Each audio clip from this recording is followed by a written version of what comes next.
함께 서로 인사하겠습니다. 하나님 당신을 축복하십니다. 하나님 축복하십니다. 하나님 축복하십니다. 하나님 축복하십니다. 오늘도 참 좋은 날인 줄로 믿습니다. 하나님의 크신 은혜와 복이 사랑하는 성도 여러분들에게 언제나 함께 하시기를 예수님의 이름으로 축복을 드립니다. 완연한 부활의 계절 우리가 봄을 맞이했습니다. 아침 저녁으로 기온차가 심해서 감기 환자가 많이 늘어나고 있다고 하는 그러한 소식을 접하기도 했습니다.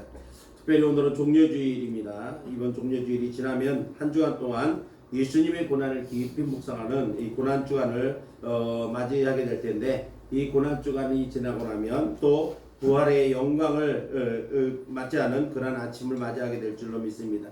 우리가 살아가는 모든 삶의 과정 가운데 고난 없는 영광은 없습니다. 예수님도 고난을 통해서 또 부활의 영광을 누리셨습니다. 그러므로 이번 한 주간 사도 바울의 고백처럼 주님의 남은 고난을 내 몸에 채운다라고 하는 생각으로 주님의 고난을 깊이 묵상하며 주님의 고난에 동참하는 그런 한 주간을 보내실 수 있기를 예수님의 이름으로 축복을 드립니다.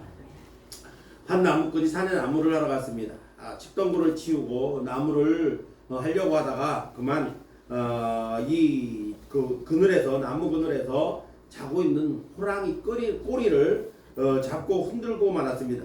잠자는 호랑이를 건드린 나무꾼은 깜짝 놀라서 나무 위로 잽싸게 피했습니다. 호랑이는 화가 나서 나무를 흔들었고 나무꾼은 그때마다 더 나무를 아주 꽉 붙들었습니다. 그러자 화가 난 호랑이는 더 크게 그리고 심하게 나무를 흔들었는데 그만 나무꾼은 손을 놓쳐서 호랑이의 등 뒤에 떨어지고 말았습니다. 그러나 이번에는 호랑이가 놀랍니다. 나무 위에서 떨어진 이 나무꾼이 호랑이 등에 떨어지자 그만 호랑이는 너무 놀라서 주랭랑을 치게 됩니다. 나무꾼을 떨어뜨리려고 이리저리 뛰면서 그럴 때마다 나무꾼은 또 떨어지지 않으려고 더 호랑이 등을 꽉 붙들었습니다. 결국은 견디다 못한 호랑이가 나무꾼을 떨어뜨리기 위해서 질주를 하기 시작합니다. 그리고 또 나무꾼은 살기 위해서 죽어라고 호랑이 등을 붙들었습니다. 그때 마침 한 농부가 무더운 여름날 밭에서 일을 하다가 이 광경을 보게 됩니다. 그리고 이 농부는 불평을 합니다.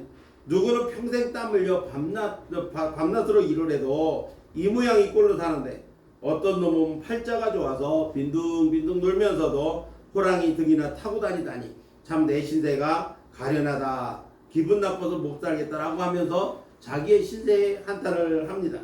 죽기 아니면 살기로 호랑이 등에 붙들고 있는 나무꾼이나 또 그 나무꾼을 떨어뜨리려고 애쓰는 호랑이의 사정은 전혀 모르는 이 농부는 호랑이 등에 타고 있는 나무꾼이 행복해 보였던 모양입니다. 우리도 남들을 보면 나보다 다 행복해 보이고 아무 문제 없이 사는 것처럼 보일 수가 있습니다. 하지만 사실은 문제 없는 집이 없고 기도 제목 없는 집이 없습니다. 그러기에 눈에 보이는 것만으로 다른 사람과 비교하는 것은 참으로 어리석은 일이 아닐 수가 없습니다. 사람들은 절대적인 변화보다는 상대적인 변화를 변화에 민감합니다. 그래도 어떤 기준을 가지고 사느냐에 따라 또 무엇을 기준으로 살아가느냐는 매우 중요한 일이 아닐 수가 없습니다. 우리는 너무 지나치게 다른 사람을 의식하며 살아갑니다.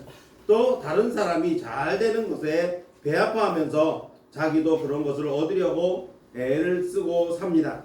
성경에서 말하는 우리가 살아가지 말아야 될 것 중에 하나가 안목의 정욕이다, 이렇게 말씀하고 있습니다. 안목의 정욕을 공동번역에서는 눈의 쾌락을 쫓는 것이라고 이렇게 번역을 했습니다. 눈으로 봄으로써 느끼는 모든 종류의 욕심을 의미하는 겁니다. 사단이 가장 많이 공격하는 것 중에 하나가 바로 눈입니다. 그래서 눈을 통해서 육신의 정욕이 발동되어지고 보는 것을 통해서 안목의 정욕이 촉발되어지게 만드는 것입니다. 쾌락은 더 자극적인 쾌락을 요구하고 쾌락의 노예가 되어버리면서 쾌락을 얻기 위해서 무슨 일이든지 저지르게 되어지는 것입니다. 남의 손에 들린 떡만 크게 보면 어느새 인생의 겨울을 맞이할 수밖에 없는 것입니다. 반면에 무슨 선물이든지 감사하고 또 무슨 자리든지 감사하고 그 일에 최선을 다하다 보면 어느새 축복의 문은 저와 여러분을 향해 활짝 열려 있게 될 것입니다. 우리 모두 나에게 주어진 은혜에 감사하고 자족하면서 이웃을 돌보고 살아가는 그러한 주님이 기뻐하시는 삶을 살아가는 저와 여러분이 될 수 있기를 예수님의 이름으로 축복을 드립니다. 자, 오늘은 종려주일입니다. 예수님께서 지상생의 마지막 한 주간을 시작하시는 첫날로 이전에 예수님께서 예루살렘을 방문했던 것과는 다른 모습으로 예루살렘 성에 들어가시는 장면을 오늘 본문은 기록하고 있습니다. 예전에도 예수님은 여러 차례 예루살렘을 방문한 적이 있었습니다. 그때마다 예수님은 예루살렘 방문을 비밀리에 다녀가셨고 제자들이나 혹은 따르는 사람들 또 예수님께 병고침을 받았거나 특별한 은혜를 경험한 사람들에게도 예수님을 드러내지 않도록 경계하셨습니다. 마태, 마가, 누가 복음을 우리가 공간복음이라고 하는데 이 공간복음에는 예수님이 예루살렘 방문을 오늘 본문같이 마지막 방문 즉 예루살렘 성에 입성하시는 방문만 기록하고 있지만 요한복음에는 적어도 5차례 이상 방문한 것으로 기록하고 있습니다. 이거를 볼 때 예루살렘 방문은 적어도 4번 내지 5번 이상은 예수님께서 방문했을 것이라고 성서학자들은 말을 합니다. 자, 그런데 마지막 예루살렘 방문은 바로 승리의 입성으로 명명된 것이 바로 본문의 내용인 것입니다. 성경의 예언대로 어린 아기를 타시고 행진하셨으며 군중들은 겉옷을 벗어 예수님의 행진길에 깔아드리고 손에는 종려나무 가지를 흔들면서 호산나 다윗의 자손이여 찬송하리로다 주의 이름으로 오시는 이여 가장 높은 곳에서 호산나 외치며 열렬히 예수님을 환영했습니다. 그들의 환영과 외침에는 오랜 수원과 간절한 바람이 담겨져 있는 환호였습니다. 그래서 그들의 호산나라고 하는 뜻을 보면 우리를 구원하소서라고 하는 뜻을 가지고 있습니다. 그리고 이어지는 한 주간은 예수님이 이 땅에 오신 근본 목적을 이루시기 위하여 가장 중요한 한 주간의 시간을 보내시게 되는 것입니다. 종려주일은 단순히 승리와 환영의 날이 아닙니다. 이어지는 성경의 내용을 보면 몇 날이 못되어 예수님을 환호하며 맞이했던 군중들은 예수님을 또 십자가에 못 박으라고 외치는 변절된 자들의 모습, 그런 모습을 보이게 됩니다. 이런 그날의 전체적인 일들을 보면 종려주일은 그냥 우리가 예수님의 승리의 입성을 환영하고 환호하는 날에 그칠 것이 아니라 우리의 신앙을 점검하는 날이 되어져야 한다는 사실입니다. 당시 예수님의 예루살렘 입성 사건으로부터 이어지는 한 주간은 예수님의 지상생애 가운데 가장 극적인 그러한 시간들이었습니다. 성전을 정화시키셨고 바리새인과 종교제자들과 논쟁을 하셨으며 수요일에는 침묵을 하셨습니다. 목요일에는 제자들의 발을 씻기시는 세족식과 그리고 그들과 함께 최후의 만찬을 통해서 성찬식을 제정하셨습니다. 그리고 저녁 식사를 마친 후에는 감람산에 올라가 기도를 하신 후에 가룟 유다의 배신으로 예수님은 잡히셨습니다. 밤새도록 대사장 가야바의 집과 헤롯 관저로 끌려다니면서 고난과 조롱을 당하셨습니다. 금요일 아침에 빌라도로부터 군중을 의식한 판결로 십자가형을 언도받고 골고다 언덕으로 올라가신 후에 아침 9시에 십자가에 달리셔서 오후 3시에 돌아가셔서 저녁에 무덤에 묻히시는 그러한 과정이 바로 이번 한 주간에 들어있는 것입니다.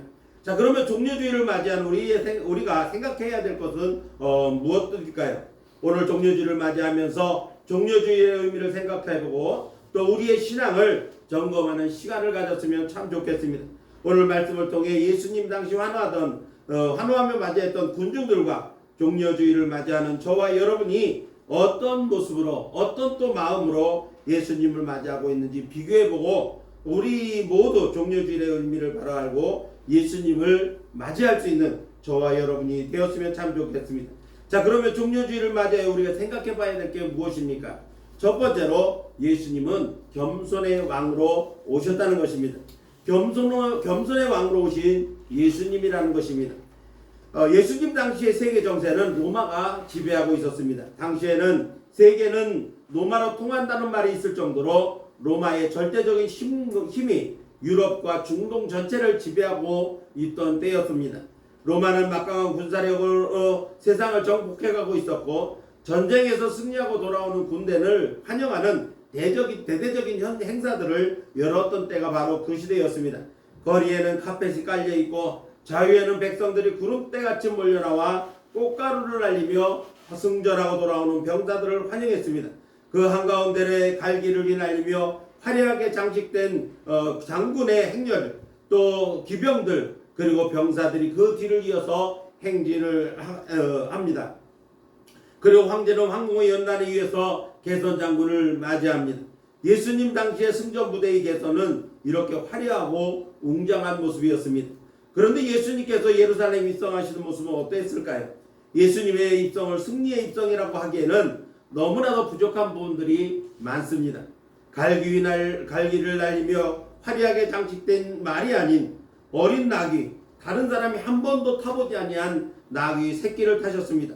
환호하는 군중들은 옷에 꽃가루가 아닌 자신들이 입었던 허름한 겉옷을 바닥에 깔고 종려나무가지를 베어서 흔들면서 호산나 우리를 구원하소서라고 외치며 환영이 아니라 자신들의 필요를 구하는 외침이었다고 하는 것입니다. 성경은 이 이야기를 구약 성경의 예언의 말씀이 이루어진 것이라고 말씀하고 있습니다. 본문 5절에 인용된 말씀은 구약 성경 스가랴 9장 9절의 말씀입니다. 시온에 따라 크게 기뻐할지어다. 예루살렘에 따라 즐거이 부를지어다. 보라, 내 왕이 내게 임하나니 그는 공의로우시며 구원을 베푸시며 겸손하여서 나귀를 타시나니 나귀의 작은 것 곧 나귀 새끼니라 라고 말씀을 하셨습니다. 그리고 이어지는 스가랴 9장 10절 말씀은 예수님께서 겸손의 왕으로 오신 목적에 대해서 이렇게 말씀하고 있습니다. 내가 에브라임의 병거와 예루살렘의 말을 끊겠고 전쟁하는 활도 끊으리니 그가 이방 사람에게 화평을 전할 것이요 그의 통치는 바다에서 바다까지 이르고 유브라데 강에서 땅 끝까지 이르리라고 말씀함으로써 겸손과 평화의 왕으로 오신 예수님에 대한 예언의 말씀을 선포하셨습니다. 사랑하는 성도 여러분, 예수님은 겸손의 왕으로 세상에 오셨습니다. 만왕의 왕이신 예수님께서 화려한 왕궁에서 태어나지 아니하시고 저 누추한 마구간의 말구 위에 태어나 누우셨습니다. 잡히시던 날 밤에는 선생님이 제자들의 발을 씻기심으로써 겸손하게 섬김의 분을 보여주셨습니다. 예수님은 겸손의 왕으로 세상에 오셔서 낮아지시고 죽기까지 복종하시고 낮아지는 순종을 보여주셨던 것입니다.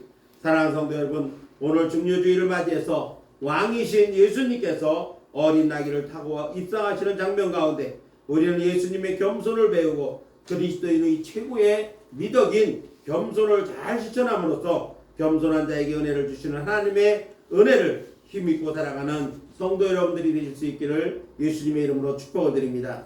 두 번째로 우리가 이 종려주의를 생각해 볼 것은 뭐냐면 구원의 갈망과 그 갈망에 대한 오해입니다. 예수님께서 예루살렘에 입성하실 때 군중들은 예수님을 향해 종려가지 나무를 흔들면서 호산나 다윗의 자손이요 찬송하리로다 주의 이름으로 오시는 이여 가장 높은 곳에서 호산나 이렇게 외쳤습니다. 이 외침 속에는 입성하시는 예수님에 대한 간절한 열망과 찬양의 의미가 담겨져 있는 것입니다. 그런데 호산나의 의미를 당시 유대인들은 심각하게 오해를 하고 있었다는 것입니다. 메시아의 탄생은 창세기부터 오랜 세월 동안 예언되어 있었습니다. 즉 이스라엘 백성들이 나라를 세우기 이전보다 훨씬 이전부터 뱀으로 묘사된 사탄의 머리를 밟을 메시아가 탄생할 것이라고 하는 예언이 있었다는 것입니다. 그런데 이 메시아의 예언이 이스라엘 백성들이 하나님 앞에 씻지 못할 범죄를 저질러서 나라를 잃어버리고 오랜 세월 동안 전 세계에 흩어져 살든지 아니면 본토에 있어도 이민족의 지배를 받은 지 오래되었습니다. 그 의미에서 이스라엘 백성들은 정치적인 메시아를 기다리는 것으로 이 호산나라고 하는 의미가 바뀌게 되었다는 것입니다. 즉 하나님의 뜻과 계획과는 상관없는 메시아를 유대인들은 갈망하고 기다리고 있었다는 것입니다. 그동안 예수님의 공생의 기간에 예수님이 행하신 이적이나 권위 있는 가르침 그리고 백성들에게 끼치는 영향력으로 볼 때 그들은 예수님이 자신들을 오랜 세월 이민족의 지배로부터 아니 지금 지배받고 있는 로마로부터 구원해 줄 수 있는 정치적인 메시아가 틀림없다고 생각을 했을 것입니다. 그래서 그들의 갈망의 외침은 정치적인 구원의 뜻으로 호산나를 외쳤던 것입니다. 사랑하는 성도 여러분, 오늘 종려주의를 맞이한 우리들의 갈망은 어떤 것입니까? 혹시 우리도 유대인들처럼 하나님의 뜻과는 상관없이 내 문제를 해결해 줄 예수님, 나의 필요를 채워주실 분으로 예수님을 환영하고 있지는 않습니까? 당시 사람들은 로마 정권으로부터 구원해 줄 정치적인 메시아를 원했지만 예수님은 우리를 영원한 죄로부터 그리고 멸망으로부터 영원히 구원하시게 하여 오신 분이신 것입니다. 그들은 그들이 종려목과 나뭇가지를 흔들며 외쳤던 호산나는 정치적인 갈망의 외침이었던 것입니다. 이들의 정치적인 갈망은 며칠이 못되어 자신들의 욕구가 받아들여지지 않자 예수님을 십자가에 못 박으라고 외치는 변절자들이 되어버리고 말았던 것입니다. 사랑하는 성도 여러분, 오늘 우리는 내가 원하는 구원과 예수님이 십자가를 지심으로 우리에게 주시려는 구원의 간극을 볼 수 있어야 되는 것입니다. 그 차이를 우리는 볼 수 있어야 되는 것입니다. 지금 내가 예수님께 원하는 구원이 어떤 것인지 또 예수님이 내게 주시려는 구원이 어떤 것인지 그 차이를 우리는 분별할 수 있어야 된다는 것입니다. 지금 우리의 기대는 나의 문제만을 해결해주는 왕을 바라는가, 아니면 연약한 나의 삶 그리고 부족하고 완악한 나의 삶을 다스려 주실 왕을 바라고 있는지 한번 생각해 봐야 되는 것입니다. 이 사랑하는 성도 여러분들이 종려주의를 맞이해서 우리 예수님의 승리의 입성을 환영하며 축하하되 유대인들처럼 정치적인 메시아, 나의 삶의 문제들만 해결해주는 그런 메시아가 아닌 나의 삶을 영원히 다스리실 구원의 주님을 환영하고 모셔드리는 성도 여러분들이 되실 수 있기를 예수님의 이름으로 축복을 드립니다. 마지막 세 번째로 예수님께서 예루살렘에 입성하시는 것은 종려나무에서 십자가의 길로의 행진이었습니다. 예수님을 환영하는 군중들은 종려나무가지를 흔들며 환영했습니다. 당시 종려나무가지는 개선장군을 환영하거나 승리를 상징하는 또는 왕권을 상징하는 그러한 의미를 가지고 있습니다. 유대 백성들은 그동안 그들이 경험했던 예수님, 또 경험하지는 못했을지라도 소문으로 들었던 예수님이기에 그들은 예수님을 정치적인 메시아로 충분하다라고 하는 그러한 생각을 가졌던 것입니다. 그래서 유대인들은 예수님을 종려나무 길로 가기를 원했던 것입니다. 즉 예수님이 왕의 길, 이스라엘 백성들을 건져주실 그러한 왕의 길로 가기를 원했습니다. 그러나 그들의 바람은 오래 가지를 않았습니다. 금방이라도 로마의 정권을 무너뜨릴 것만 같았던 현실 정치적인 상황을 뒤집어 엎을 것만 같았던 예수님은 아무 말씀도 하지 않으셨습니다. 다른 이전과 다를 것이 없이 성전에서 장사하는 이들을 책망하고 그들을 내어주셨을 뿐만 아니라 무리들을 가르치시고 종교 지도자들과 논쟁하시면서 별다를 것이 없는 일상을 보내시는 것처럼 보였습니다. 그러다 종교 지도자들에게 아무런 힘없이 잡히시고 온갖 조롱과 모욕을 받으시면서도 아무런 정없이 무기력한 모습을 그들은 보았습니다. 유대 백성들의 환호는 종려나무 길이었지만 이 길은 실상 십자가의 길의 시작이었던 것입니다. 그리고 개선 장군이 아니라 골고다 언덕을 향하는 출발점이 바로 예루살렘 성의 입성이었다는 것입니다. 환호하는 군중들은 며칠이 못 가 예수님을 십자가에 못 박으라고 외칩니다. 감정적인 열광에 치우쳐서 주님의 메시아로서의 길을 제대로 보지 못하고 깨닫지도 못했던 어리석은 인간의 모습을 당시 유대 군중들은 그대로 보여주고 있는 것입니다. 사랑하는 성도 여러분, 진짜 구원은 십자가를 통해서 이루어진다는 사실을 잊지 마시기 바랍니다. 그래서 이사야 53장 4절과 5절 말씀에 이르시기를 그는 실로 우리의 질고를 지고 우리의 슬픔을 당하였거늘 우리는 생각하기를 그는 징벌을 받아 하나님께 맞으며 고난을 당한다 하였노라. 그가 찔림은 우리의 허물 때문이요 그가 상함은 우리의 죄악 때문이라.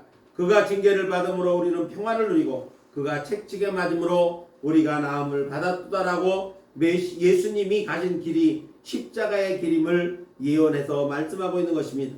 사랑하는 성도 여러분, 예수님은 사람의 기대를 충족시키기 위하여 이 땅에 오신 분이 아니라 하나님의 뜻을 이루기 위하여 오셨습니다. 예수님이 이루신 하나님의 뜻이 무엇입니까? 바로 십자가를 지시고 온 인류의 죄를 짊어지고 죽는 것이었습니다. 그러므로 주님이 들어가시는 예루살렘에 입성의 길은 종려나무 영광의 길이 아니라 우리 죄를 위하여 온갖 조롱과 고난을 당하시고 대속의 죽음을 당하실 십자가의 길이었던 것입니다. 이제 사랑하는 성도 여러분들 모두 주님이 예루살렘 성의 입성이 마땅히 영광 받으실 만왕의 왕으로서 오시는 길이었지만 결국은 나를 위해 십자가를 지고 돌아가실 대속의 길을 십자가의 길이었음을 기억하고 이어지는 한 주간을 주님의 고난을 깊이 묵상하는 그러한 귀한 시간들을 보내시기를 예수님의 이름으로 축복을 드립니다. 이제 말씀을 맺습니다. 오늘은 종려주일입니다. 예수님께서 마지막으로 예루살렘에 만왕의 왕으로 공표하시면서 입성하신 날입니다. 이 종려주일을 맞이하여 우리가 생각해 봐야 될 것이 무엇입니까? 겸손의 왕으로 오신 예수님의 모습입니다. 그 모습 속에서 우리도 겸손을 배워서 겸손한 삶을 살아가야 된다는 것입니다. 군중들의 외침 속에서 그들의 갈망과 오해가 무엇인지를 생각해 봐야 됩니다. 그들은 자신의 필요를 채워주는, 자신의 모든 것을 채워주는 그러한 정치적인 메시아를 원했지만 예수님은 우리를 모든 죄로부터 구원해 줄 메시아로 이 땅에 오셨다는 것입니다. 결국 주님의 길은 종려나무의 영광의 길이 아니라 대속의 십자가의 길이었습니다. 종려주의를 맞이해 사랑하는 성도 여러분 모두 지금 나는 환호하는 군중 속에서 어떻게 예수님을 맞이하고 있는가 한번 생각해 보시기 바랍니다. 이제 종려주의를 통해 예루살렘에 입성하시는 예수님을 우리를 죄에서 구원해 주시고 또한 우리의 삶을 다스려 주실 만왕의 왕으로서 예수님을 맞이하여 오직 주님만 의지하고 믿음으로 살아가는 성도 여러분들이 되실 수 있기를 예수님의 이름으로 축복합니다. 아멘. 기도하겠습니다.